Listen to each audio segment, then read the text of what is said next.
योग प्रधान आचार्य श्री महाश्रमण जी के पावन चरणों में कोटि कोटि वंदन। श्रद्धेय मुनिश्री के पावन चरणों में भावभरा वंदन। मुनिवृंद, उपस्थित समस्त श्रावक श्राविका समाज,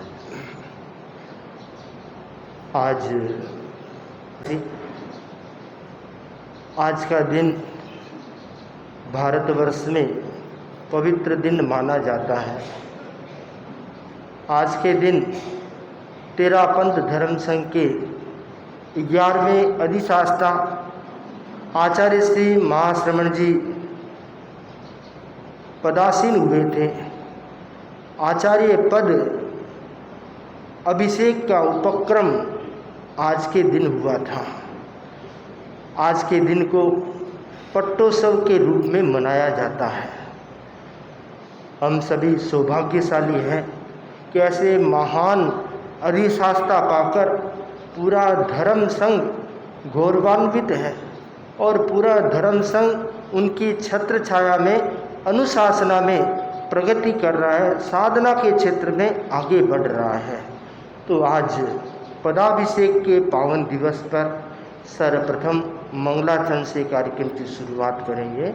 मंगलाचरण के लिए मैं आमंत्रित करूंगा तेरापंथ महिला मंडल उत्तर हावड़ा को। वे मंगलाचरण के द्वारा कार्यक्रम की शुरुआत करें। महिला मंडल।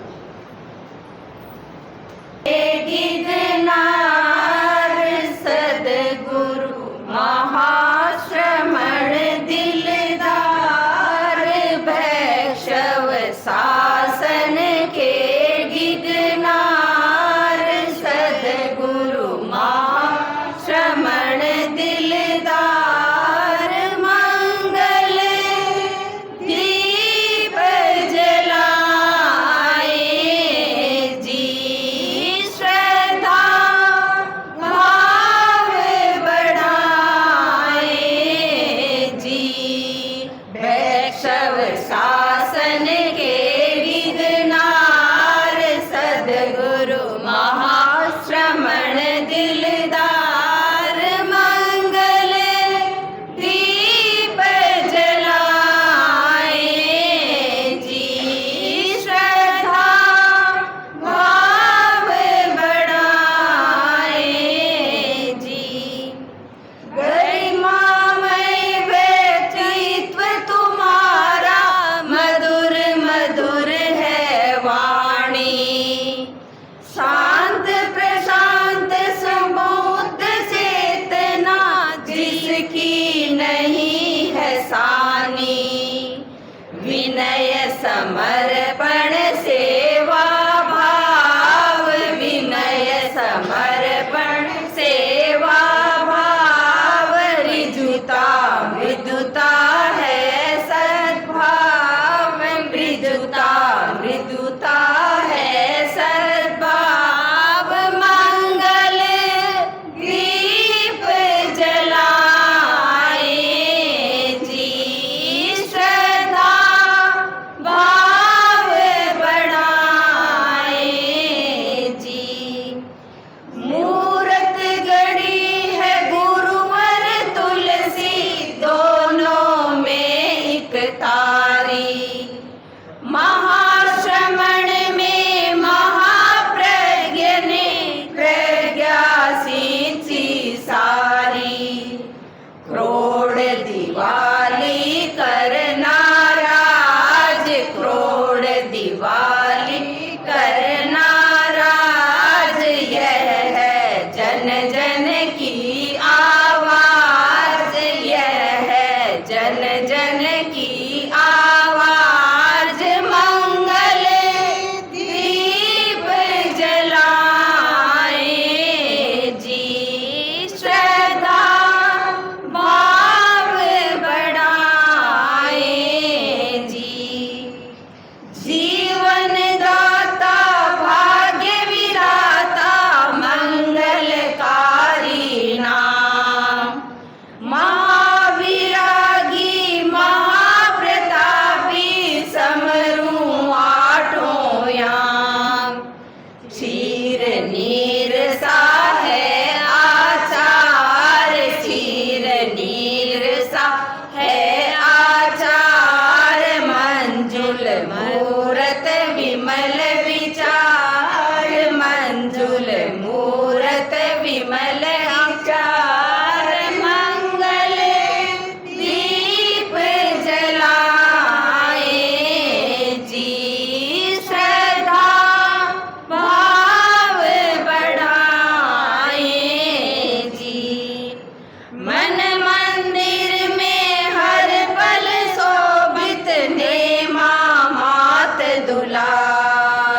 वैष्णव शासन के गिगनार सद्गुरु महाश्रमण दिलदार वैष्णव शासन के गिगनार सद्गुरु महाश्रमण दिलदार मंगल दीप जलाए जी श्रद्धा भाव बढ़ाए जी मंगल दीप जलाए जी। आगम पद्यों के द्वारा आचार्य श्री की अभिवंदना करें। आचार्य की अभिवंदना आगम पद्यों के द्वारा। तो मैं आमंत्रित करूंगा बाल मुनि कुणाल कुमार जी को आगम पद्यों के द्वारा आचार्य श्री की अभिवंदना करें। नम नमन से नाना हुए मंतव्याभिषिक्तम् एवायरियम् उवचेत्थ एज्जा अनंतनानो भगो विसंतो जसन्ति ये धम्मपयाय सिखे तस्सन्ति ये वेन इयं पौञ्जे सकारये शिरसा पञ्जलियो कायगिरावो मनसाय नित्यम् लज्जादया संयमबम्भचेरं कल्याणभागे सविशोहिठाणम् जे मे गुरुशयमनुशासयन्ति तेऽहं गुरुशयं पूजयामि।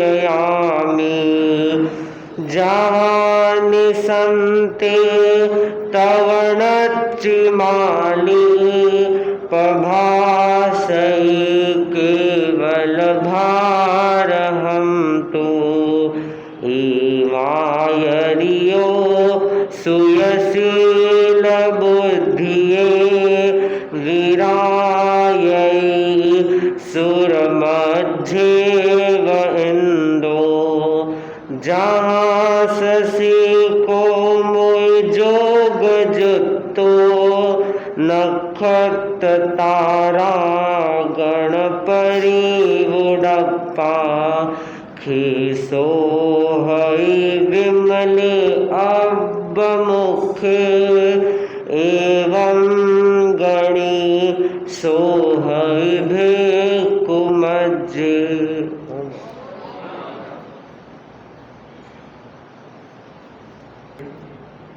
14 वर्ष पूर्ण हो चुके हैं और 15वां वर्ष आज से प्रारंभ हुआ है।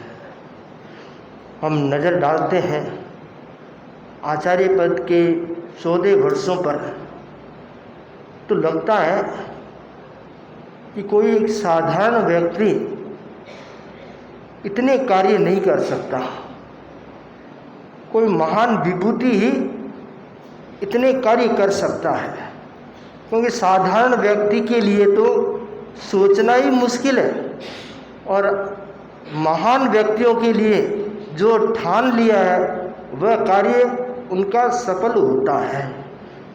आचार्य श्री महाश्रमण जी संकल्प के धनी हैं। उनका संकल्प इतना दृढ़ होता है कि जो वे सोचते हैं वो कार्य पूर्ण होकर रहता है। अब आप विचार करिए, सर्दी, गर्मी, बारिश, प्राकृतिक आपदा और भी न जाने कितने प्रकार की परिस्थितियां वर्ष भर में बनती है, परंतु आचार्य प्रवर जो दिन निर्धारित कर देते हैं चातुर्मासी के प्रवेश का, जिस क्षेत्र में पदार्पण का जो समय निर्धारित कर देते हैं, उसी समय पर हजारों किलोमीटर की यात्रा करके, पद यात्रा करके पहुंच जाते हैं। कई बार तो हम देखते हैं कि कुछ लोग फ्लाइट से जाने वाले भी फ्लाइट से चूक जाते हैं, समय पर नहीं पहुंच पाते हैं, ट्रैफिक के कारण या विस्मृति के कारण या अन्य कारण से। परंतु आचार्य प्रवर पैदल चल चल कर भी उस स्थान तक पहुंच जाते हैं। तो ये कोई संकल्प पुरुष, जो संकल्प पुरुष है उसकी ये सिद्धि है, जिसके कारण ही वो समय पर सभी कार्य संपन्न कर पाते हैं। तो आचार्य पदाधिरोहण के 14 वर्षों में हम सभी ने देखा है, ये आचार्यों की पुण्याई है, उनकी दृढ़ इच्छा शक्ति है और दृढ़ संकल्प शक्ति है, जो हमें ये प्रेरणा देती है कि इंसान के जीवन में अगर दृढ़ संकल्प शक्ति हो तो वह मुश्किल से मुश्किल लगने वाला कार्य भी आसानी से कर सकता है। तो ऐसे महान संकल्प सिद्ध पुरुष के चरणों में अपनी अभ्यर्थना प्रस्तुत करने हेतु मैं आमंत्रित करूँगा। सर्वप्रथम उत्तर आवड़ा सभा में ये प्रोग्राम हो रहा है, तो सभा की ओर से सभा के अध्यक्ष राकेश जी संचेती। आराध्य के श्री चरणों में वंदन। अत्र विराजित मुनि श्री जिनेश कुमार जी एवं अन्य मुनिवृंद के चरणों में मत्थेन वंदामि। आज की इस सभा में उपस्थित श्राविका समाज सभी को सादर जय जिनेन्द्र। बंधुओं, परम हर्ष का विषय है, कल उत्तर हावड़ा के इस प्रांगण में मुनि श्री जी के सानिध्य में हमने परम पावन पूज्य गुरुदेव का 63वां जन्म दिवस मनाया और आज हम 15वां पदाभिषेक समारोह मना रहे हैं। और हम देखते हैं कि परम पावन पूज्य गुरुदेव की अनुशासना में, तेरा पंथ के 11वें अधिशास्त्र की अनुशासना में धर्म संघ कैसे आगे बढ़ रहा है। और 15 वर्ष पर हम प्रकाश डाले तो लगभग 7 वर्ष तो गुरुदेव ने पूर्वांचल की यात्रा, लगभग 5-7 वर्ष तो पूर्वांचल की यात्रा की, उग्र विहार, लंबी लंबी पद यात्राएं कर गण गौरव को शिखर चढ़ाया। और एक हमने और देखा उनके संकल्प बल की मजबूती का उदाहरण, जब शासन माता महाश्रमणी साध्वी प्रमुखा श्री कनक प्रभा जी को दर्शन देने आप स्वयं दिल्ली प्रलंब यात्रा कर पधारे और उसमें 47 किलोमीटर का एक दिवसीय विहार भी आज इतिहास के पन्नों में सुरक्षित है। तो बंधुओं, ऐसे संकल्प के धनी, सहिष्णुता और सहजता की प्रतिमूर्ति महातपस्वी युग प्रधान आचार्य श्री परवर को पाकर पूरा तेरापन समाज, तेरापन धर्म संघ धन्य है। मैं उत्तर हावड़ा सभा परिवार की तरफ से आप श्री के चरणों में श्रद्धा प्रकट करता हूँ। जन्म हुआ मई महीने में, जन्म हुआ मई महीने में सरदार शहर को नाज। जन्म हुआ था मई महीने में सरदार शहर को नाज, वही महीना उसी गांव में बने गण सरताज। वही महीना उसी गांव में बने गण सरताज। युग प्रधान और महामनस्वी, युग प्रधान और महामनस्वी, तुम्हें नमन गणराज। करोड़ दिवाली राज करो थे भावा भावना आज। करोड़ दिवाली राज करो थे भावा भावना आज। पुनः गुरु चरणों में श्रद्धा सिद्ध वंदन। ओम हरम। अभिवंदना के इस क्रम में अनुवर्त समिति हावड़ा की ओर से अनुवर्त समिति के मंत्री वीरेंद्र जी बोरा। शास्त्रा अहिंसा यात्रा के प्रणेता युग प्रधान आचार्य श्री महासमन जी को सशक्त वंदन। अत्र विराजित मुनि श्री जिनेश कुमार जी एवं सहवर्ती मुनिवृंद को मेरा मत्थेन वंदन। उपस्थित सभी को सादर जय जिनेन्द्र, जय अनुव्रत से अभिवादन। अनुवत अनुशास्त्रा का कल हम लोगों ने 63वां जन्मोत्सव एवं आज 15वां पदाभिषेक दिवस मना रहे हैं। मैं संपूर्ण अनुवत समिति हावड़ा परिवार की तरफ से आपके प्रति श्रद्धा सिक्त नमन, वंदन, अभिनंदन एवं मंगल कामनाएं प्रेषित करता हूँ। ओम। तेरापन परिषद उत्तर हावड़ा के अध्यक्ष संदीप जी का रुकने का सोच लेता है तो सारी शक्तियां रुक जाती है। तो आचार्य प्रवर ऐसे व्यक्ति बुद्धिमान रहते हैं जो अहिंसा का संदेश प्रदान किया है। इसी क्रम में ये भावना व्यक्त है देश आराध्य के श्री चरणों में वंदन। जालना में विराजित परम पूज्य महातपस्वी आचार्य श्री महासमन जी व उनकी पूरी धवल सेना को वंदन। यहाँ विराजित मुनि श्री जिनेश कुमार जी, मुनि श्री परमानंद जी, मुनि श्री कुणाल कुमार जी को भाव भरा वंदन। उपस्थित धर्मानुरागी भाइयों बहनों सबको सादर जय जिनेन्द्र।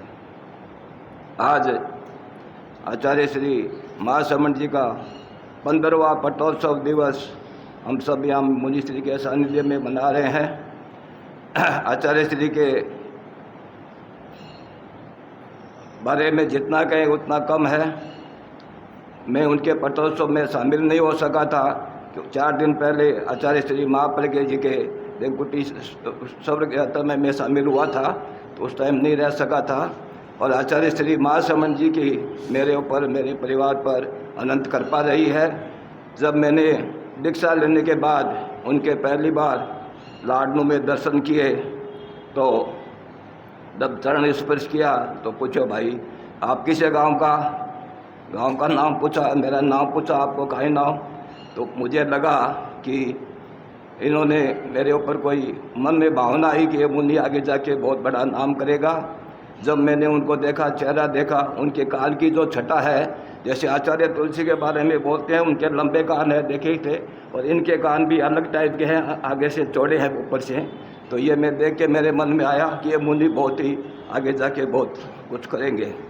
उसके बाद में मुनि पालमल जी स्वामी से मेरा नज़दीक का संपर्क था।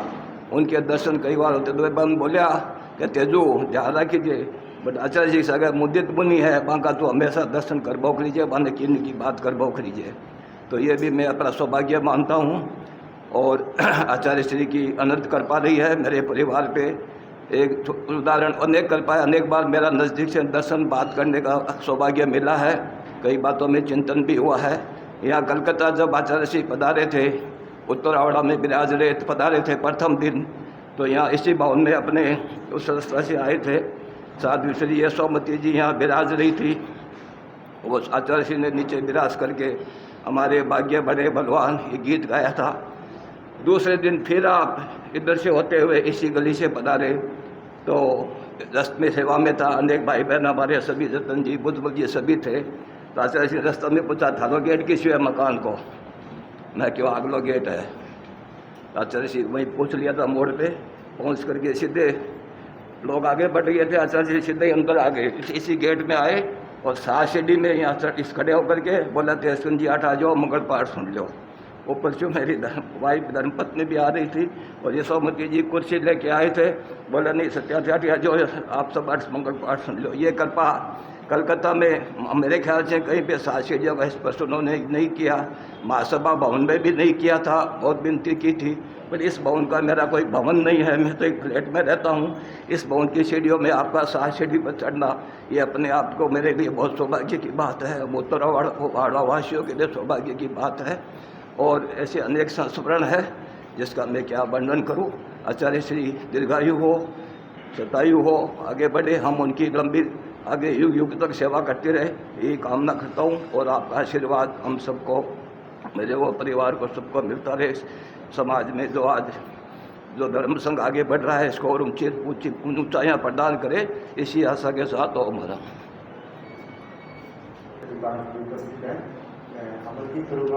अभिवंदना के इन स्वरों में स्वर को लेकर जतन जी पाल। आज से 50 वर्ष पहले तेरापंथ धर्म संघ के प्रबल प्रतापी आचार्य ने एक ध्रुव तारे को अपनी मुट्ठी में कैद किया था।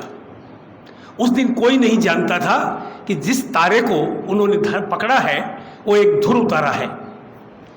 उनकी छत्र छाया में वो ध्रुव तारा विकसित होता रहा।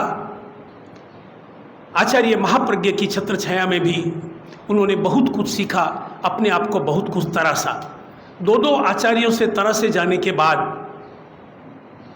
वो समय आ गया जब उस ध्रुव तारे से पर्दा उठना था, उनको अपने सही स्थान पर पहुंचना था। कंफ्यूजन तो वहाँ क्रिएट होता है कि वो ध्रुव तारा सूर्य बनकर अवतरित हुआ या चंद्रमा बनकर। आज कभी कभी लगता है हम सूर्य के सामने खड़े हैं तो 2 मिनट बाद लगता है ये तो चंद्रमा की शीतलता है। किसी को पता नहीं लगता सूर्य और चंद्रमा का कोई भेद जब पूज्यवर के सामने कोई आदमी खड़ा होता है। गुणों के बारे में क्या बोला जाए, आपके पास जितनी लिस्ट है उतनी जांच लीजिए, सब कुछ उनमें मिलेगा। बहुत मुश्किल होता है एक जनमानस आदमी का असाधारण बनना, जैसा कि गुरुदेव हैं। लेकिन असाधारण बनने से बहुत मुश्किल होता है अपने आप को साधारण बनाए रखना। कितने वो असाधारण हैं ये तो पूरा विश्व जानता है, लेकिन वो कितने साधारण है ये उनसे मिलते ही आपको पता लग जाता है। कहीं से नहीं दिखता कि वे इतने बड़े पद के मालिक हैं, इतने गुण उनमें समाये हुए हैं। वो सूर्य है कि चंद्रमा है कि ध्रुव तारा है, किसी को कुछ पता नहीं लगता। कितने सौभाग्यशाली हैं हम जो उनके अनुयायी हैं। जब से ये दर्शन कर लेते हैं और तो और जब आंखें मींच के भी देखते हैं तो वो हमारे दिल में विराजे हुए रहते हैं।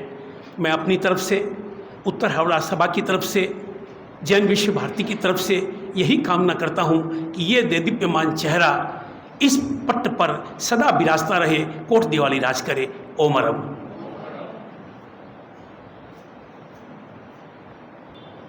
आराध्य के चरणों में नमन। तेरा पंथ की यशस्वी आचार्य परंपरा को नमन।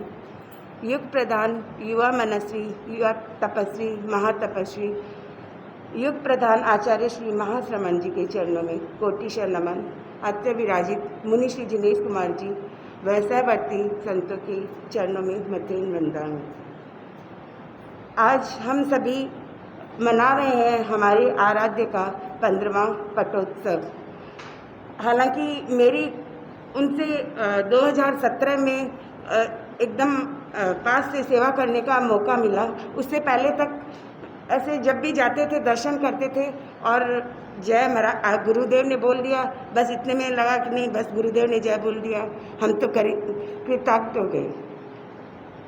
गुरुदेव की हर बात जो भी अभी हमारे भाइयों ने या मुनिश्री जी ने फरमाई, उसके बारे में मैं हर चीज़ ऐसे लग रहा है कि ये आँख बंद करके यदि अभी हम सोचें तो हमें लग रहा है जैसे दृढ़ संकल्प। उसके बारे में एक बात मैं कहना चाहूँगी, जो काठमांडू में गुरुदेव का चातुर्मास था और वहाँ जो भयानक हमने देखा कि भूकंप आया और गुरुदेव मतलब पूरा समाज वहाँ का और हमारा पूरा तेरापन समाज ये उनसे प्रार्थना कर रहा था कि गुरुदेव वहाँ बहुत विषम परिस्थिति है, कठिन परिस्थिति है, आप वहाँ से विहार करें। यदि हमारे जैसे या साधारण पुरुष जो भी होते तो वहाँ 1 मिनट भी शायद नहीं रुकते, लेकिन आचार्य श्री गुरुदेव ने इतनी कठिन परिस्थितियों के बाद भी नहीं, हमने चातुर्मास यहाँ का फरमाया तो ये चातुर्मास यहाँ पूरा करेंगे। और हमने देखा, आपने देखा कि वो चातुर्मास निर्विघ्न आराम से उतनी जितनी मतलब हर चातुर्मास की जो महत्ता होती है उतनी ही महत्ता के साथ वो चातुर्मास संपन्न हुआ। उसके बाद एक और मैं उनकी विशेषता बताना चाहूँगी। जैसे मैंने एक बार भीलवाड़ा में दर्शन करने हम लोग गए, हम लोग खड़े थे, गुरुदेव शायद क्या उनको मन में आया और हम लोग खड़े थे, दर्शन दूर से करके खड़े ही थे। गुरुदेव ने हमें अपना हाथ देके अपने पास बुलाया कि दर्शन कर लो। हमें लगा शायद हमें तो नहीं बुला रहे होंगे, कोई और खड़े होंगे बड़े आदमी, उनको ही बुला रहे होंगे। लेकिन फिर गुरुदेव ने, हमने दर्शन नहीं किए तो फिर हमें इशारा किया कि आगे आके दर्शन कर लो।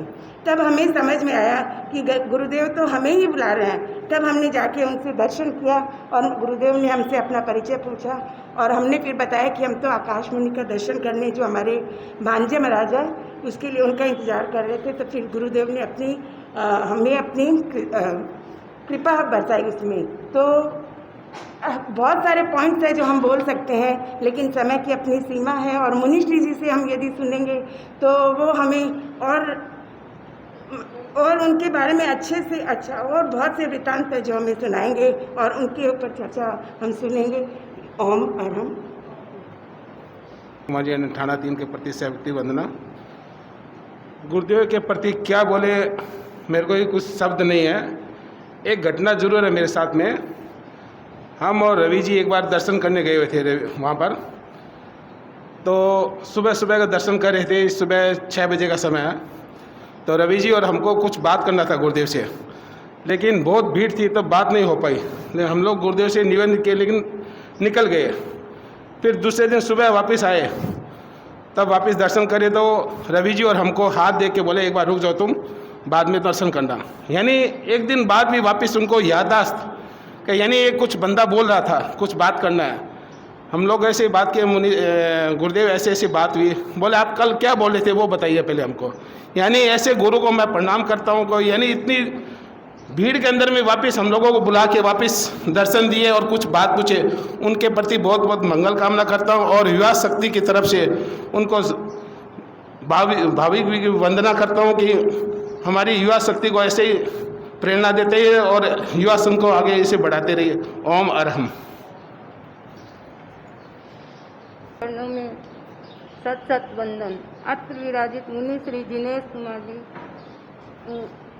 परमानंद स्वामी कुमार मन के श्री चरणों में मत्तेन वंदामि।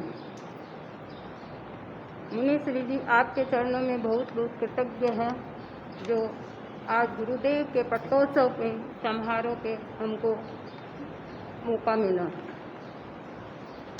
गुरु बिन ज्ञान न होत है, गुरु बिन ज्ञान न होत है, गुरु बिन दिशा अजान, गुरु बिन इंद्रिय न सदे, गुरु बिन बढ़े न शान, गुरु बिन बढ़े न शान। जय जय गणनायक महातपस्वी, आभा मंडल ओजस्वी, हर पल में ज्योति चरण गति मान रे। ओ गुरु तेरे में लगता मेरा ध्यान हो। महाश्रमण तुम महाश्रमिक हो, संयम समता धारी, निर्मोही वात्सल्य प्रदाता, अनुशास्ता विकारी। तेरा सागर सम गहरा चिंतन, देता जग को पथ दर्शन, रहती आनन पर मृदु मुस्कान है। ओ गुरु तेरे में लगता मेरा ध्यान है। जिन वाणी के बने अधिकारी, नव तथ्य बतलाते, वैदिक बोध ग्रंथ पर प्रवचन कर इतिहास बनाते। सुनकर सैद्धांतिक मौलिक वाणी, अज्ञानी बनता ज्ञानी, पुलकित मन होता सुन संगानी है। ओ गुरु तेरे में मेरा लगता ध्यान है। शिष्य संपदा बढ़े निरंतर, हो विकास शासन का, जन कल्याण अविदानों से मूल्य बढ़े जीवन का। तेरे चरणों के हम अनुगामी, है तेरा पथ के स्वामी, तुमसे स्नेहित संग की शान है। ओ गुरु तेरे में मता मेरा ध्यान है। जय जय गणनायक महातपस्वी, आभा मंडल ओजस्वी, हर पल में ज्योति चरण गति माने हो। ओ गुरु तेरे में लगता मेरा ध्यान हो। ओम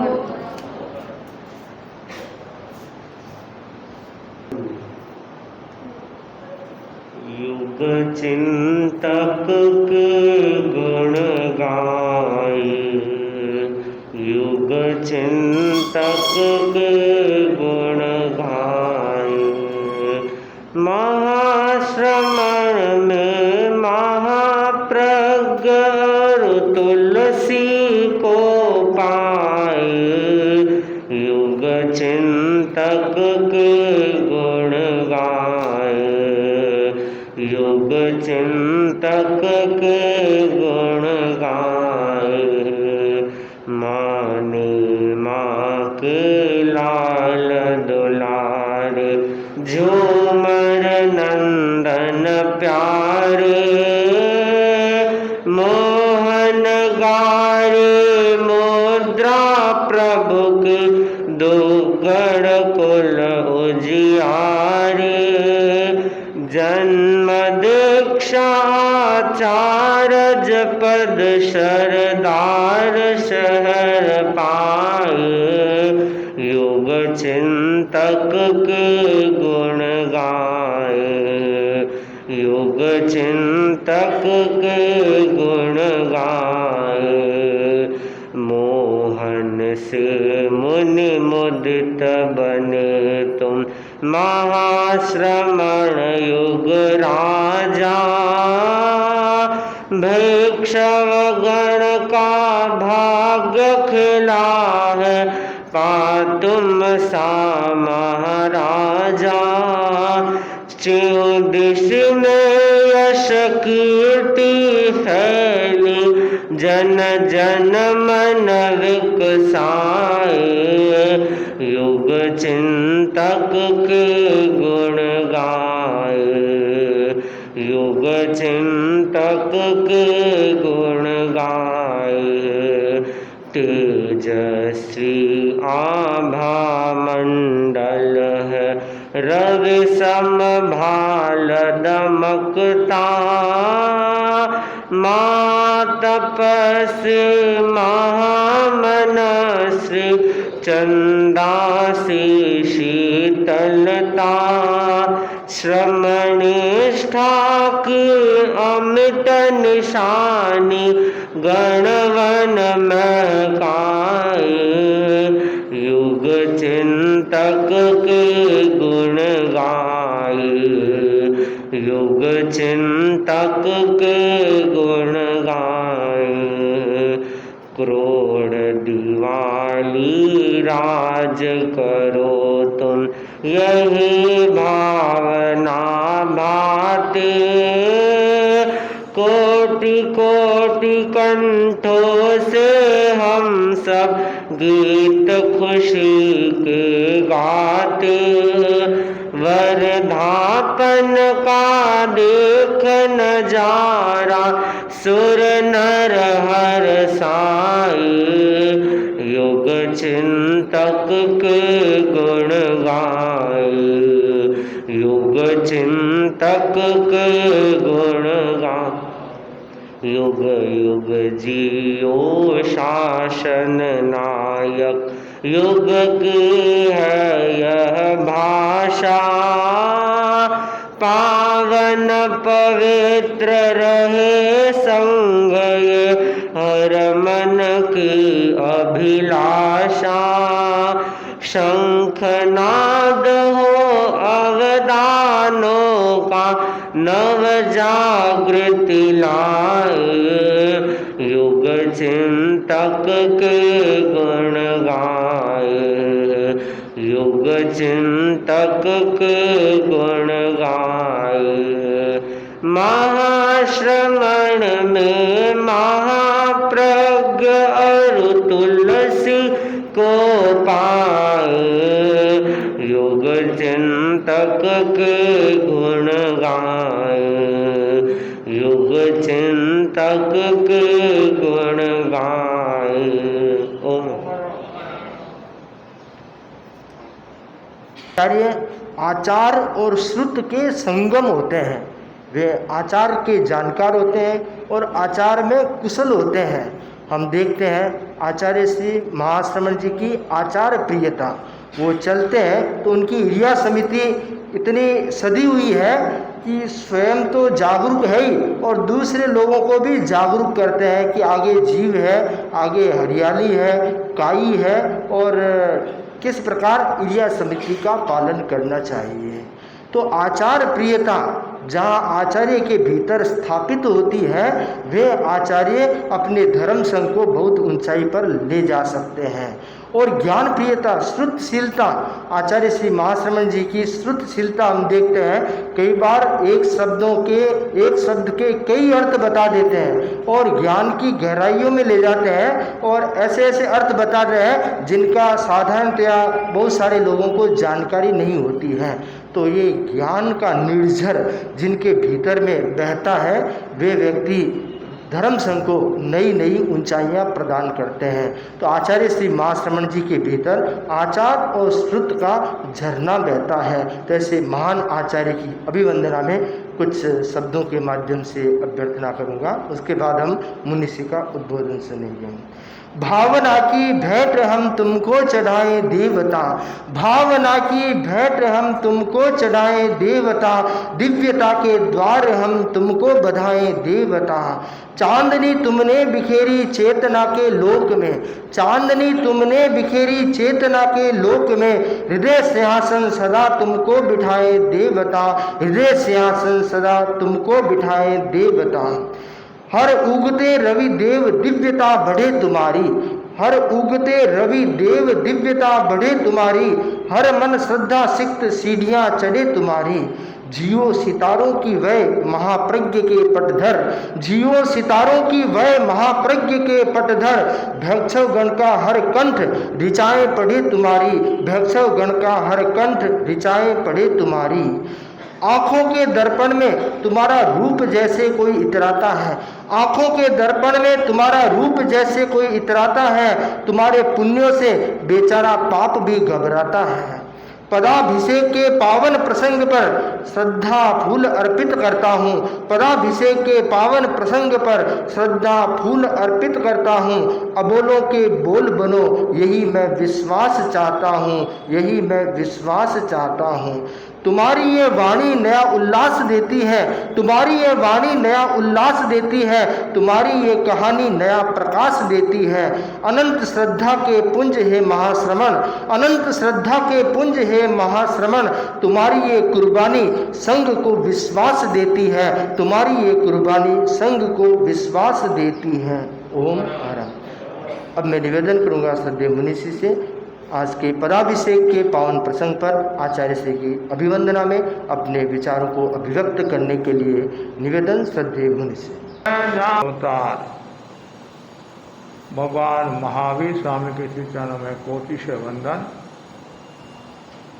युग प्रधान आचार्य श्री महासमन जी के श्री चरणों में कोटि से वंदन। मुनिवृंद, उपास्थित धर्म प्रेमी भाई और बहनों, आज पूज्य प्रवर का 15वां पदाभिषेक समारोह पूरे धर्म संघ में सोल्लास पूर्वक मनाया जा रहा है। प्रभु महावीर की वाणी है, परक मेजा तव संजममी। हे साधक, हे पुरुष, संयम और पराक्रम में, संयम और तप में पराक्रम कर। आचार्य प्रवर संयम और तप में पराक्रम करते हुए अपने जीवन को तेजस्वी, यशस्वी, मनस्वी, शक्तिशाली बना रहे हैं। तेरापन धर्म संघ में आचार्य का स्थान सर्वोपरि होता है।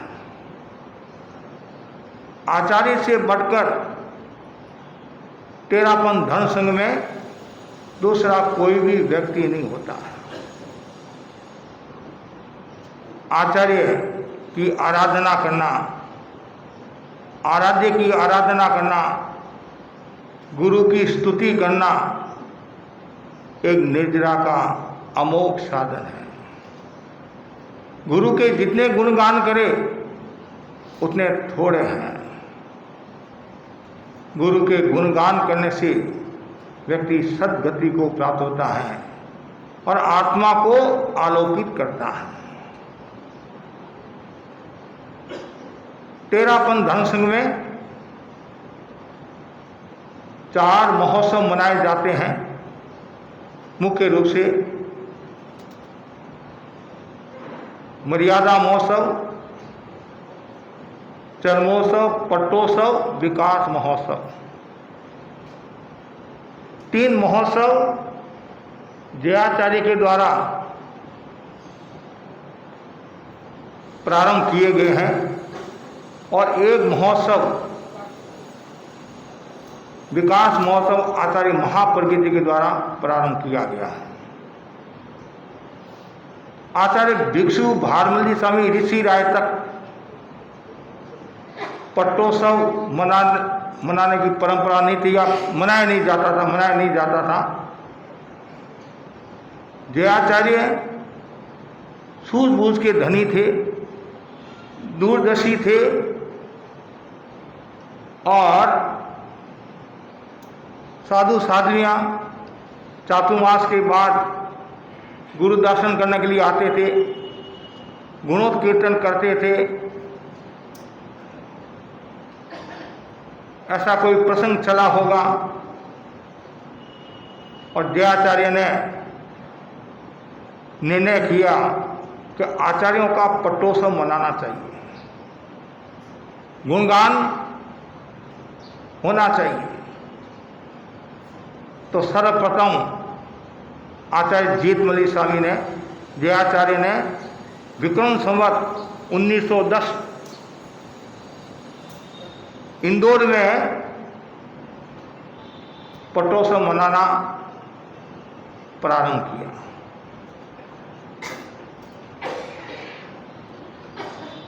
मगवा गणी ने संभवतः ये पट्टोत्सव नहीं मनाया। फिर बाद में आचार्यों ने चिंतन किया, साधु साधुओं का ज़्यादा आग्रह, तो वर्तमान में पट्टोत्सव मनाया जाता है। और पट्टोत्सव वर्तमान के आचार्य का मनाया जाता है। जिस दिन आचार्य पटासीन हुए उस दिन को केंद्र बिंदु बनाकर यह कार्यक्रम मनाया जाता है।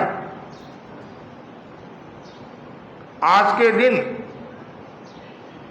आचार्य महासमन जी तेरापन धर्म संघ के 11वें अधिशास्ता हुए।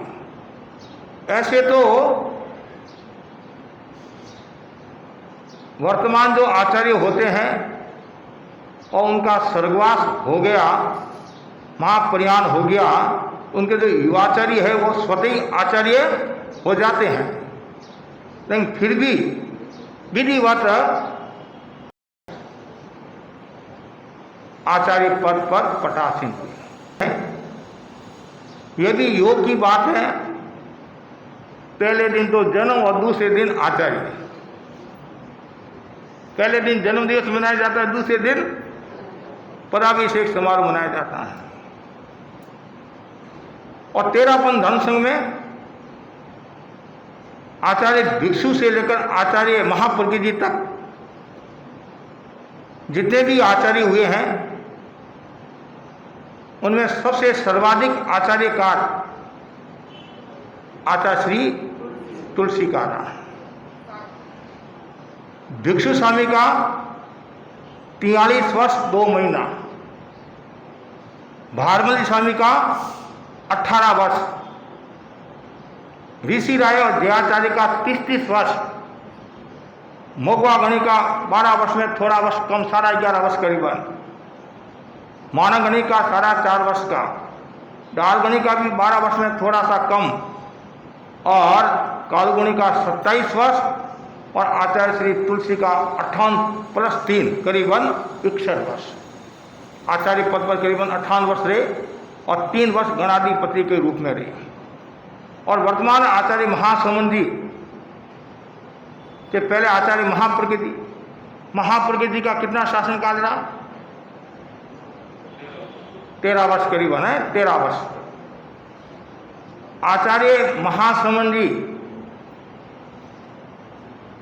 मोगवा गणी से आगे निकल गए, मानव गणी से आगे निकल गए, डाल गणी से आगे निकल गए, और आचार्य महाप्रज्ञ से। आगे का मतलब उस रूप में नहीं, आचार्य काल की दृष्टि से एक प्रश्न खड़ा होता है, आचार्य कौन बनता है? आचार्य की परिभाषा क्या और किस स्थितियों में आचार्य बन सकता है, योग्यता आदि, और कितने वर्ष का दीक्षित मुनि आचार्य बन सकता है। पहला तो है आचार्य किसे कहते हैं। नमस्कार महामंत्र में तीसरा पद कौन सा है? आचार्य का है। यदि योग की बात है, पहला पद और दूसरा पद, चौथा पद और पांचवा पद, बीच में कौन है? आचार्य है। अजिना जिन संकासा, आचार्य जिन तो नहीं है, तो जिन के समान, समकक्ष है, सदृश है। और आचार्य की जो परिभाषा बताई, बहुत सुंदर परिभाषा बताई आचार्य की। बताया गया है सम्यक आचार और सम्यक विचार से जो युक्त होता है वह आचार्य बनता है। सम्यक आचार और सम्यक विचार से जो युक्त होता है, या ऐसा भी कह सकते हैं जिसके जीवन में श्रेष्ठ आचार और विचार की समन्विति है, उसका नाम है आचार्य। और अध्यात्म के ग्रंथों में सिद्ध आचार्य के 3 लक्षण बताए हैं: ज्ञान के प्रति लालसा, करुणा और निष्पक्षता। ये 3 गुण जिनमें होते हैं वे सिद्ध आचार्य कहलाते हैं। आचार्य कब बनता है? कम से कम 5 वर्ष का दीक्षित, 3 वर्ष का दीक्षित अग्रगण्य बन सकता है और 5 वर्ष का दीक्षित आचार्य बन सकता है। आचार्य की अर्हता भी बताई गई है, आचार्य की गणित संपदा भी बताई गई है। और गणित संपदा कितनी है? 8 गणित संपदा है। आचार, श्रुत, शरीर, वचन, वासना, मति, प्रयोग, संग्रह, परिज्ञा, इन 8 बातों से आचार्य को संपन्न होना चाहिए। सिद्ध आचार्य के 3 लक्षण प्लस ये 8, 8वें और 3 गुण आचार्य महासमंडी में विद्यमान है। आचार्य हर किसी को नहीं बनाया जाता है। सबसे महत्वपूर्ण बात आचार्य महाप्रज्ञ जी ने कही है, युवाचार्य किसको बनाया जाता है, उत्तराधारी किसको बनाया जाता है? कि जो आज्ञाकारी होता है, जो समर्पित होता है, विनयवान होता है। बाकी के बहुत गुण है, सबसे पहले आज्ञाकारी और समर्पित। घटना इस प्रकार है, आचार्य महाप्रज्ञ जी अपनी शिष्य मंडली के साथ हिसार की घटना, जिंदल के घर से जिंदल स्कूल पधारे थे और युवाचार्य महासमंडी, उसमें आचार्य युवाचार्य थे और प्राय घरों का स्पर्श करना, दुकानों में जाना, दर्शन आदि देने का सामान्यतया काम युवाचार्य श्री करते थे। एक भाई ने कहा, महाराज मेरे भी पगलियां कराओ। ज़्यादा आग्रह किया, तब आचार्य प्रवर ने युवाचार्य श्री को कहा, ये ज़्यादा आग्रह कर रहा है और ये कह रहा है सामने जो मोटर कार खड़ी है, सफ़ेद मोटर कार, वह मेरा घर है। आज्ञा लेकर गुरु ने आज्ञा दी और गए। जैसे ही वो मोटर कार आई, का घर का है, घर थोड़ा सा आगे है, वापिस मुड़ गए। भाई देखता रह गया, इंतजार कर रहा, मतलब देखता रह गया, आग्रह कर रहा है, वापिस मुड़ गए। आए। भाई ने कहा पगलिए हुए नहीं। मैंने युवाचार्य को भेजा नहीं। तब वो भाई वापिस बार बार आग्रह करा था।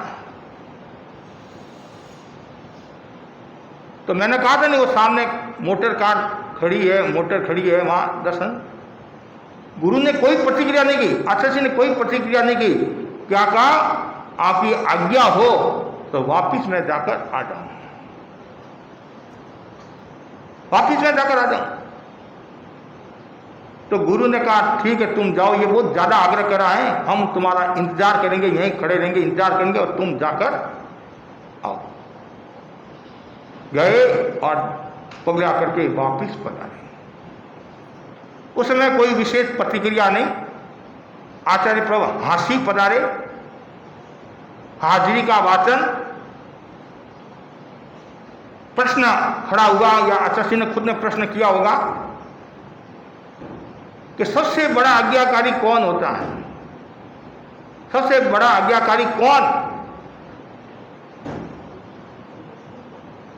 तब आचार्य ने खुद ने कहा सबसे बड़ा आज्ञाकारी है युवाचार्य महासमान। आज्ञा के प्रति कितनी सजगता, मैंने उतनी आज्ञा दी, घर आगे था वापिस आगे।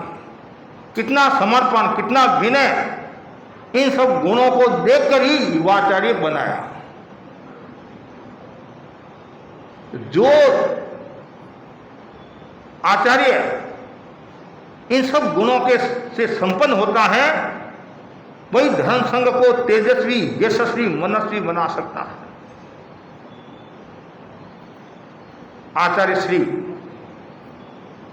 महासमन जी अध्यात्म साधना के महासूर्य है और उनके भीतर से जो रश्मियां निकलती हैं वो रश्मियां लोगों को प्रकाशित करती हैं, आलोकित करती हैं या आलोकित कर सकती हैं। और उनकी सन्निधि में बैठने वाला हर साधक, हर श्रावक श्राविका, हर साधु साध्वी शांति और आनंद का अनुभव करता है। उनके भीतर में कितनी वत्सलता है, कितनी करुणा है, कितनी समता है, कितनी विनम्रता है, कितनी सहिष्णुता है, कितनी अनासक्ति है और कितनी निर्भिमानता है। एक विशेष संदेश देने वाली है। एक एक गुण की यदि हम व्याख्या करें कितना समय लग जाएगा। और आचार्य महासमन जी क्या फरमाते हैं, जो आचार्य की 8 संपदा है उनमें पहली जो संपदा है आचार संपदा। आचार का मतलब है विधि निषेध का ज्ञान, आचार का मतलब है आचरण, आचार का मतलब है नियमों के प्रति आस्था। जो संघ के जो नियम हैं, स्वीकृत नियम हैं, उन नियमों के प्रति आस्था रखना। एक साधु ने कहा आप हमारे अग्र करने के लिए, मुझे तो कुछ आता ही नहीं है, व्याख्यान देना नहीं आता है। आचार्य प्रभु ने फरमाया व्याख्यान की चिंता मत करो, जो स्वीकृत नियम है उन नियमों के प्रति आस्था रखो। व्याख्यान तो कोई ज़्यादा दे सकता है, कम दे सकता है, पढ़ा लिखा ज़्यादा हो सकता है, कम हो सकता है, लेकिन उससे भी ज़्यादा मूल्य किसका है? आचार का। इसलिए आचारो प्रथमो धर्म। और आचार्य प्रभु आचार के प्रति कितने सजग है आप देखते ही हैं। कहीं भी नियमों में छूट नहीं। मैं तो बार बार कहा करता हूँ, नियम में छूट और परिवार में फूट और व्यापार में लूट, तीनों ही नुकसानकारी है। कभी भी नियम में छूट नहीं, गली नहीं निकालना, गली निकाले गीवार। कभी कभी हमारे भाई बहन भी गली निकाल देते हैं कि महाराज डॉक्टर साहब ने कहा है प्याज खाना तो जरूरी है, लहसुन खाना जरूरी है, मेरे त्याग उसकी एवरेज में मैं दूसरा त्याग कर सकती हूँ। ये दूसरा त्याग मैंने कहा वो त्याग तो पाड़ना ही है, और इनका भी यदि आप त्याग करना चाहते हैं तो मैं आपको त्याग करा दूंगा। कभी गली नहीं निकालना, त्याग करो, सोच विचार कर करो, चिंतन पूर्वक करो। और आजकल हम जो त्याग कराते हैं वो सुखे समाधि त्याग कराते हैं। और कोई व्यक्ति यदि कहता है मेरे सुखे समाधि त्याग नहीं है, तो कितना भी कष्ट आए फिर उसको पालना ही पड़ेगा। ये तो सुखे समाधि त्याग है। कल कोई 19-21 घटना घट गई तो आप उसका उपयोग कर सकते हैं, क्यों? आपके सुखे समाधि त्याग है। इसलिए आचार के प्रति निष्ठा रखना, कुछ भी हो जाए, प्राण चले जाए, मेरा प्राण से भी ज्यादा नियम है, नियमों के प्रति आस्था। और बार बार गुरुदेव फरमाते रहते हैं आचार के प्रति सजग, आचार के प्रति सजग। और खुद गुरुदेव कितने आचार के प्रति सजग है। जो आचार्य खुद आचार के प्रति सजग होता है वही दूसरों को प्रेरणा दे सकता है। आपने उदयपुर की घटना सुनी होगी। आचार्य प्रवर उदयपुर विराज रहे थे, ये कोई बड़ा फंक्शन था और आचार्य प्रवर को निमंत्रण दिया, आप भी पधारो। गुरुदेव पधारे और जो स्टेज बना हुआ था और वहाँ हरियाली आदि थी, तो गुरुदेव ने तत्काल फरमा दिया हम यहाँ आ नहीं सकते, हमारे नियम के अनुकूल नहीं है, अंदर नहीं आ सकते हैं। आपको आश्चर्य होगा, आचार्य प्रवर बाहर विराज के कुर्सी पर और विराज कर फिर लोगों को संबोधित किया। क्यों? आचार के प्रति निष्ठा। और लोगों में बहुत अच्छी प्रतिक्रिया हुई। एक आचार्य आपके आचार के प्रति कितना सजग है, नियम के प्रति कितना सजग है। इसलिए कभी भी सिद्धांत के साथ समझौता नहीं करना चाहिए। कभी कभी हमारे भाई बहन कहते महाराज वहाँ जाते हैं तो मनुआ रखनी पड़ती है, समन्वय का भाव रखना पड़ता है। कभी नहीं, कभी ऐसा होना ही नहीं चाहिए। सिद्धांत के प्रति आस्था रखनी चाहिए। प्राण चले जाए लेकिन अपने नियम को नहीं छोड़ना। जो नियम को नहीं छोड़ता है उसकी कदर हो जाती है, उसका मूल्य बढ़ जाता है। तो आचार्य प्रवर आचार संपदा के धनी है। ऐसी शुद्ध संपदा आचार्य प्रवर का ज्ञान देखो आप, कितना निर्मल और पवित्र ज्ञान है। क्यों? आप जानते हैं ज्ञान को पवित्र बताया है। ज्ञान को क्या बताया है? पवित्र। गीता में ज्ञान को पवित्र बताया है। ज्ञान से बढ़कर कोई पवित्र वस्तु नहीं। ज्ञान पवित्र है, तो ज्ञान पवित्र होने के कारण आत्मा का गुण क्या है? ज्ञान है। तो वो ज्ञान आत्मा को पवित्र बनाता है। इसलिए ज़्यादा से ज़्यादा ज्ञान संपदा का विकास करना चाहिए। आचार्य प्रवर खुद ज्ञान संपदा का विकास करा रहे हैं और साधु साधुओं को भी प्रेरणा दे रहे हैं कि ज़्यादा से ज़्यादा ज्ञान की आराधना करो, ज़्यादा से ज़्यादा श्रुत की आराधना करो। और आजकल तो आचार्य प्रवर साधु संतों के लिए पाठ्यक्रम, श्रुत पाठ्यक्रम भी ज़्यादा से ज़्यादा पढ़ाई करो, ज़्यादा से ज़्यादा ज्ञान। और जितना ज़्यादा ज्ञान होगा तो उतना ही बोलने में भी सुविधा रहेगी, चर्चा में भी सुविधा रहेगी और जिन शासन की प्रभावना रहेगी और श्रुत की जो परंपरा है वो अविच्छिन्न रूप से चलती रहेगी। आप जानते हैं ज्ञान तो अनंत है। ज्ञान क्या है? ज्ञान तो अनंत है लेकिन जीवन स्वल्प है। ज्ञान अनंत है, जीवन स्वल्प है। और उस जीवन में भी कितने कष्ट आते हैं, कितनी बाधाएं आती हैं। इसलिए जो सार है इसको ग्रहण कर लो। जैसे हंस है, हंस क्या करता है? दूध का दूध, पानी का पानी, जो सार को ग्रहण कर लेता है और सार को छोड़ देता है। वैसे ही आप क्या करो? सार को स्वीकार कर लो और सार को छोड़ दो। मतलब जितना कर सको। तो ज्ञान जितना ज़्यादा होगा तो व्याख्यान सुनने में भी आपको आनंद आएगा, चर्चा में भी आपको आनंद आएगा। और नहीं तो कभी कभी समस्या भी आ जाती है। गंगा गई गंगादास और यमुना गई यमुनादास। ये जो कह रहा है वह सही है, ये जो कह रहा है सही है। तेत वाणी कहते नहीं, खमा गणी तेत वाणी, फूट गया पात्रा निकल गया पानी। ऐसी स्थिति हो जाती है। तो इसलिए आचार्य आचार संपन्न होते हैं, शुद्ध संपन्न भी होते हैं और आचार्य वासना संपन्न होते हैं। ये सबसे महत्वपूर्ण बात है। भगवान महावीर के अनेक वर्षों के बाद में अलग अलग वाचनाएं हुई। नागार्जुन की वाचना हुई और हुई, फिर गुरुदेव तुलसी महाप्रज्ञ की सन्निधि में वाचना हुई। वर्तमान में भी आचार्य श्री साधु संतों को वाचना देते हैं, पढ़ाते हैं और एक एक बात का रहस्य बताते हैं। देखो आगम में जो लिखा है, आगम में जो लिखा है तो सामान्यतः शब्द को ज़्यादा पकड़ते हैं, रहस्य को कम पकड़ते हैं। जैसे उदाहरण के लिए आगम में बताया है, एक भत्तम तो भोजनम, साधु एक समय भोजन करे। क्या कहा? साधु एक समय भोजन करे। अभी वर्तमान में कितनी बार साधु भोजन करता है? 3 समय करता है, 2 समय, 3 समय करता है। तो फिर आप कहेंगे कैसे कड़कता है? अब आगम विरुद्ध के खिलाफ आगम विरुद्ध बात कह रहे या आगम के विरुद्ध कार्य कर रहे? नहीं, ऐसी बात नहीं है। वो जो लिखा है उसको समझना जरूरी है, उसके रहस्य को समझना जरूरी है। और रहस्य को यदि नहीं समझेंगे तो समस्या हो जाती है। जैसे उदाहरण के लिए एक शब्द आता है अल्प, अल्प शब्द आता है। अल्प का अर्थ थोड़ा भी होता है और अल्प का अर्थ अभाव भी होता है, अभाव भी होता है। अब जो अज्ञानी है और वो यदि नहीं समझते हैं तो अर्थ का अनर्थ भी कर लेते हैं। जैसे हमारे यहाँ आता नहीं, अल्प हिंसा बहु निर्जरा, अल्प हिंसा बहु निर्जरा होता है। वहाँ अल्प का मतलब है अभाव। लेकिन कुछ लोगों ने क्या किया कि भाई थोड़ी हिंसा करो और ज़्यादा धर्म हो जाएगा। जैसे एक इंद्रिय जीव को मारा और पंचेंद्रिय को बचाया तो ज़्यादा निर्जरा हो जाएगी, नहीं। तो इसलिए आचार्य जो होते हैं वो द्रव्य क्षेत्र का भाव की ज्ञाता तो होती है और वाचना देने में भी दक्ष होते हैं। क्यों?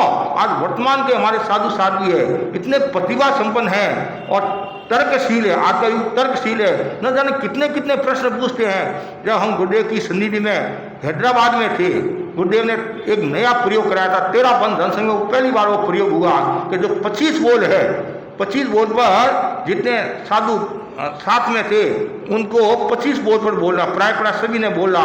तो पहला बोल दिनेश मुनि ने गति 4 के बारे में बताया, फिर दूसरा बोल जाति 5 मुनि दिनेश कुमार जी ने बताया, फिर कुमार समझ ऐसे क्रम से, और फिर संत ज़्यादा बोल कम तो किसी को एक बोल के 2 भाग कर दिए। निर्जरा की जैसे 12 भेद है तो 6 तुम्हारे को बोलना 6, ऐसे इतना रोचक कार्यक्रम हुआ। हम तो देखते रह गए। कार्यक्रम हुआ वो कोई बड़ी बात नहीं, लेकिन जब प्रश्नोत्तर का कार्यक्रम चलता वो दृश्य देखने जैसा था। छोटे छोटे साधु ऐसे ऐसे प्रश्न पूछ रहे थे जैसे कोई 50 साल का दीक्षित है, 60 वर्ष का दीक्षित है। हम तो देखते कहाँ से ये प्रश्न उठा कर लाते हैं, कहाँ से उठा कर लाते थे। वो इतनी तैयारी करते थे। तो फिर मन में आया कभी भी चर्चा करे तो पहले पूरी तैयारी रखना। हाँ, मतलब कोई शोध पत्र बोले या करे तो पूरी तैयारी रखना चाहिए। हम योगक्षम वर्ष में लाडनू में थे तो हम बोधार्थी वर्ग में थे, बोधार्थी वर्ग में थे तो शोध पत्र का मैंने वाचन किया। उस समय नए थे तो संतों के सहयोग से वो बनाया और बोल दिया। फिर उसमें एक शब्द आया अकाट्य, अकाट्य शब्द आया। फिर संतों ने पूछा इसका मतलब क्या है, इसका मतलब क्या है? और मतलब मेरे को पता था नहीं। उसके बाद में चिंतन किया, मनन किया बाद में कि हम कोई भी लेख में कोई बात लिखते हैं या भाषण में कोई बात बोलते हैं, कोई शब्द का प्रयोग करते हैं, पहले उस शब्द का अर्थ बोध होना जरूरी है। क्यों? हमारे श्रावक श्रावी का भी बहुत प्रतिभा संपन्न है, कभी भी कोई प्रश्न पूछ सकते हैं। लेकिन प्रश्न पूछे या नहीं पूछे, लेकिन अपना ज्ञान अपने पास में है। तो आचार्य प्रवर ऐसे ऐसे शब्द का अर्थ बताते हैं। जैसे आचार्य प्रवर फरमाते हैं भाई ज्ञान दर्शन चारित्र है, ज्ञान दर्शन चारित्र है। तो हमारे साथ क्या चलता है? ज्ञान दर्शन साथ में चलता है, ज्ञान साथ में, चारित्र साथ में नहीं चलता है, चारित्र साथ में नहीं चलता है। तो प्रश्न खड़ा हुआ चारित्र साथ में क्यों नहीं चलता है? हमने इतनी करने की, इतना धर्म आराधना की है, साथ में क्यों नहीं चलता है? सब चुप, सब चुप। फिर गुरुदेव ने उदाहरण दिया, कोई व्यक्ति प्रदेश कमाने के लिए जाता है, प्रदेश कमाने के लिए जाता है, वहाँ दुकान लेता है, दुकान करता है, व्यापार करता है, खूब धन माल कमाया और वापिस वो अपने गांव आया। साथ में क्या लेकर आया? साथ में पैसा लेकर आया, साथ में पैसा लेकर आया नहीं, दुकान तो लेकर नहीं आया। नहीं कि दुकान क्यों नहीं लेकर? दुकानदार दुकान लेकर थोड़ी आई जाती है, दुकान तो वहीं रहती है। तो वैसे ही चारित्र यहीं रहता है, जो आपने कर्म किए, सत्कर्म की है वो आपके साथ चलेगी। मतलब ऐसे ऐसे एक भी अनेक ऐसे उदाहरण हैं संस्कृत के श्लोक के बारे में, प्राकृत गाथा के बारे में या सूक्तियों के बारे में। और बार बार वो क्या कहते हैं कि ज़्यादा से ज़्यादा जैन सूक्तियों का प्रयोग करो, जैन सूक्तियों का प्रयोग करो, दूसरों का करो मना ही नहीं है, पहले घर की सूक्तियों का प्रयोग करो। मतलब वाचना, इतनी सुंदर वाचना देते हैं। और अभी आप देख रहे हैं मुख्य मुनि को पढ़ाते हैं और साध्वी भरिया को पढ़ाते हैं और भी संस्कृतियों को पढ़ाते हैं, इतना सुंदर पढ़ाते हैं, इतनी अच्छी वाचना देते हैं। तो वाचना का एक अपना मूल्य होता है। ऐसे वाचना संपन्न है, शरीर संपन्न है और संग्रह परिज्ञा अर्थात विस्तार भी खूब करा रहे, भंडार भरे हैं, शिष्यों का भंडार भरे हैं और भी कई चीज़ों का। तो आचार्य में ये जो बातें होती हैं तो वो ही बातें उनको तो प्रकाशित करती है और संघ को भी प्रकाशित करती है। वासना और श्रुत में अंतर है। श्रुत मतलब ज्ञान, खुद का कंठ ज्ञान आदि, ऐसे वासना मतलब पढ़ाना। तो इसलिए आचार्य में ये सब योग्यताएं होती हैं, उनके कारण आचार्य बनते हैं और वो संघ की प्रभावना करते हैं। और आचार्य के भाव भी बहुत थोड़े बताए गए हैं। आचार्य के भाव ज़्यादा नहीं है, आचार्य के भाव ज़्यादा नहीं है। उत्कृष्ट में आचार्य के 5 भव है। कितने भव है? 5। 2 देवलोक के और 3 मनुष्य के। क्यों? कि आचार्य को इतनी निर्जरा करनी पड़ती है, इतना श्रम करना पड़ता है, इतना सहन करना पड़ता है, और उस निर्जरा के कारण उनके भाव कम हो जाए, मतलब भाव कम होते हैं। आप देख रहे हैं आचार्य श्री कितनी मेहनत करा रहे हैं, कितना श्रम करा रहे हैं। इसलिए तो आचार्य महाप्रज्ञ जी ने उनको क्या दिया था? महातपस्वी। जैसे महातपस्वी दिया तो एक प्रश्न खड़ा हो जाता है, आचार्य श्री ने तो मास के मन किया ही नहीं, बड़ी तपस्या की नहीं, तो फिर महातपस्वी कैसे होगे? महातपस्वी कैसे होगे? महातपस्वी तो आचार्य श्री महाप्रज्ञ जी ने खुलासा किया, मास खमन किया कि नहीं किया, लेकिन जो सहनशील होता है, जो इंद्रिय का संयम रखता है, अनासक्त चेतना का धनी है, तो कुछ बिंदु बनाए और उन बिंदुओं के आधार पर मैं कहना चाहता हूँ ये महातपस्वी है। आचार्य महासमुद्र जी कितना सहन करते हैं, कितना सहन करते हैं। आप गर्मी को सहन करते हैं, सर्दी को सहन करते हैं, और लोगों के वचनों को सहन करते हैं। बाह्य भी सहन करे हैं, आंतरिक भी सहन करे हैं। और आचार्य श्री के एक बार कोई शरीर में वेदना भी हो गई थी, लेकिन उन्होंने दवाई का प्रयोग नहीं किया, संभवतः दवाई का प्रयोग नहीं किया, खूब सहन किया, खूब सहन किया। और आज भी हम देखते हैं कितना सहन करे हैं। और यहाँ एक आधा घंटा 5 मिनट यदि पंखा बंद कर लेते हैं, इतने में घमासान हो जाता है। क्या हो जाता है? घमासान हो जाता है। और आचार्य प्रवर को देखो तो 24 घंटे ही पंखे का, एसी का, कूलर का प्रयोग नहीं करते हैं। तो क्यों? उनमें वो संपदा है, शक्ति है, सहने की क्षमता है। हमारे में वो सहने की क्षमता नहीं है, हमें भी सहने की क्षमता का विकास करना चाहिए। तो आचार्य प्रवर जो आज उनका पदाभिषेक समारोह है पूरे धर्म संघ में मनाया जा रहा है। जालना में आज स्पेशल कार्यक्रम आयोजित है। तो मैं मंगल कामना करता हूँ आचार्य प्रवर युगों युगों तक जिन शासन की प्रभावना करते रहे, आत्मा की आराधना करते रहे, और आप हमें ऐसा पाथे दे, ऐसी प्रेरणा दे, ऐसी शक्ति दे, हम भी संघ की सेवा करते रहे। आचार्य प्रवर जैसे श्रमशील है, कितनी मेहनत करते हैं। आचार्य महाप्रज्ञ जी ने फरमाया था युवाचार्य श्री की मेहनत के बारे में कि शादी पुरुका जी ने कहा और संतों ने कहा खूब मेहनत करते हैं। तो गुरुजी ने फरमाया श्रम तो हमारे जीवन का गहना है, आभूषण है। श्रम तो हमारे जीवन का आभूषण है, और श्रम से कभी भी जी नहीं चुराना चाहिए। आज वर्तमान की जो हम स्थिति देखते हैं परिवारों की, सुविधावादी मनोवृत्ति का भाव ज़्यादा है। बस एक रसोई भी नहीं बनाई जाती है, पर एक नौकरानी रख दो, झाड़ू भी नहीं निकाला जाता है, ये मतलब नौकरानी है या और कुछ है, काम करने वाली है। आप जानते हैं जो जितना ज़्यादा सुविधावादी मनोवृत्ति वाला होगा उतना ही वह दुखी होगा। और आप जानते हैं कितना सुंदर का है कि आराम हराम और खाली दिमाग शैतान का घर है। इसलिए व्यक्ति श्रम से कभी जी नहीं चुराए, और जो जितनी ज़्यादा मेहनत करेगा उसका शरीर भी स्वस्थ रहेगा, मन भी स्वस्थ रहेगा, भाव भी स्वस्थ रहेगा। और आज का सगाई करते नहीं, पहले देखते हैं घर में खोखा कितना है, समझ गए होंगे आप, बूढ़ा डोकरा डोकरी, और भूतनियाँ कितनी हैं, मतलब कैसे कैसे शब्दों का प्रयोग हो रहा, समझ में नहीं आ रहा है। क्या तुम्हारे घर में खोखा नहीं है? क्या तुम्हारे घर में भूतनियाँ नहीं है? अरे थोड़ा चिंतन करना चाहिए।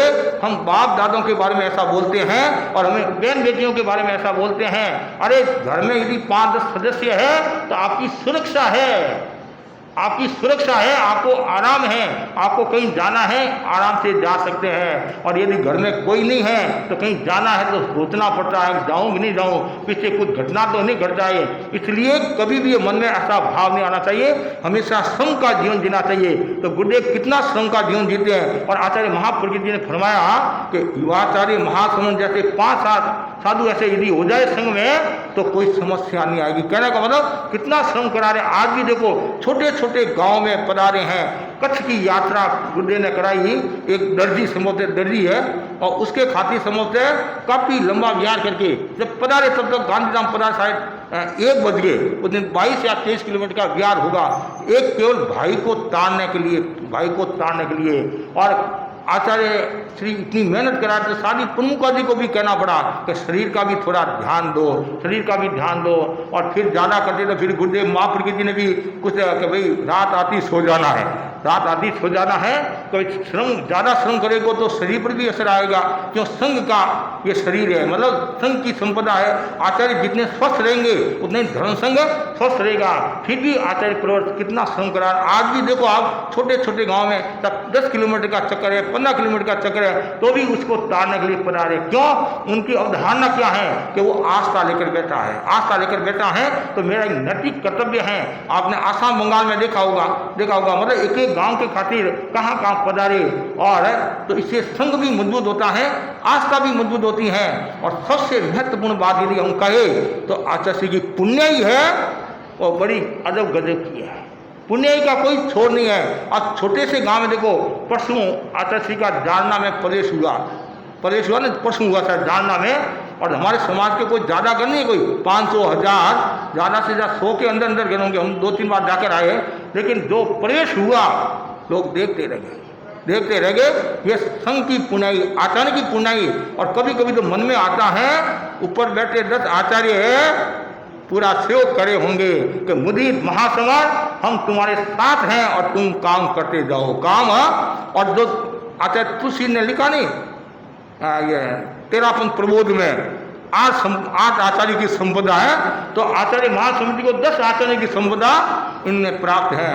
और आचार्य भिक्षु जैसी आचार निष्ठा, भारमली स्वामी जैसी विनम्रता, ऋषि राय जैसी फक्करता, और द्याचार्य जैसी स्थिरता, मगुआ जैसी कोमलता, और मानक जैसी देशाटन, और डालगनी जैसा अनुशासन, और कालगुणी जैसी निष्क्रियता, और तुलसी जैसी चाल, अनुशासन भी कह सकते हैं, डालगनी जैसा तेज कह सकते हैं, और आचार्य महाप्रज्ञ जी जैसी बहुत श्रुतता।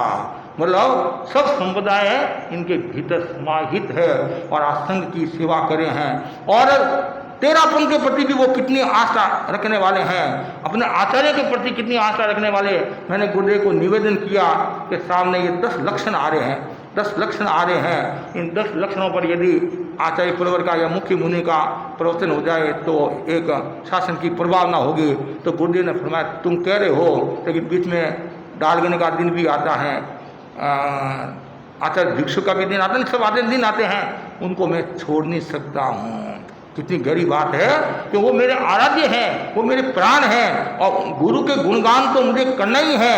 और कितनी एक मतलब आज भी आप प्रवचन में देखते हैं गुरु के प्रति कितनी आस्था है। प्राय आचार्य महाप्रज्ञ जी का, आचार्य तुलसी का, भिक्षु स्वामी का प्राय नाम उनके मुख से, मतलब उत्तरवर्ती आचार्य पूर्ववर्ती आचार्यों के बारे में उनकी कितनी मतलब एक अहो भावना है। और शादी प्रमुखा जी का भी आपने देखा, उनके प्रति भी कितना अहो भाव था। तो ऐसे आचार्य को पाकर हम तो निहाल हो गए हैं। हम तो बार बार यही भावना भाते हैं, गुरुदेव आप अपनी सन्निधि में हमारे को ही रखो, हमारा भी बेड़ा पार हो जाए, हमारा भी बेड़ा पार हो जाए। जो भाग्यशाली हैं वही गुरुकुलवास में रहते हैं, हर तो गुरुकुलवास में रह नहीं सकता है। कालगुणी को किसी साधु ने निवेदन किया कि हमारे को भी गुरुकुलवास में, तो कालगुणी ने कहा भाई कमाऊ पूत को गुरुकुलवास में नहीं रखते हैं। क्या कहा? कमाऊ पूत को गुरुकुलवास में नहीं रखते हैं, तो सब याद रह जाएंगे तो हम खाएंगे क्या।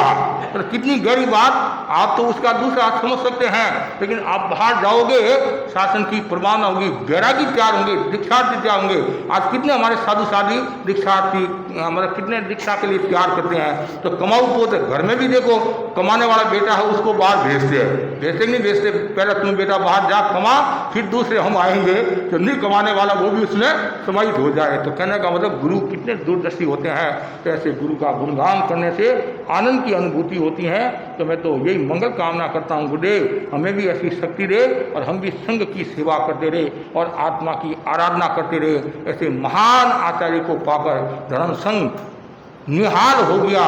और आज जो जिन शासन की जो प्रभावना हो रही हैं, अपने आप में विशिष्ट प्रभावना हो रही है, उनके शरीर से जीवन से जो रश्मियाँ निकलती हैं वो लोगों को आकर्षित करती है, लोगों को आलोकित करी हैं। और उनके आभा मंडल को देखकर और उनकी मुख मुद्रा को देखकर मतलब ऐसा प्रतीत होता है जैसे भगवान महावीर विराजमान है। ये मैं नहीं कह रहा हूँ, महाराष्ट्र की यात्रा में हम थे, एक दिगंबर भाई बोला कि हम आचार्य प्रवर का व्याख्यान सुनते टीवी पर, और जैसे भगवान महावीर विराजमान है वैसे ही उनकी मूर्ति लगती है, उनका आवामंडल लगता है।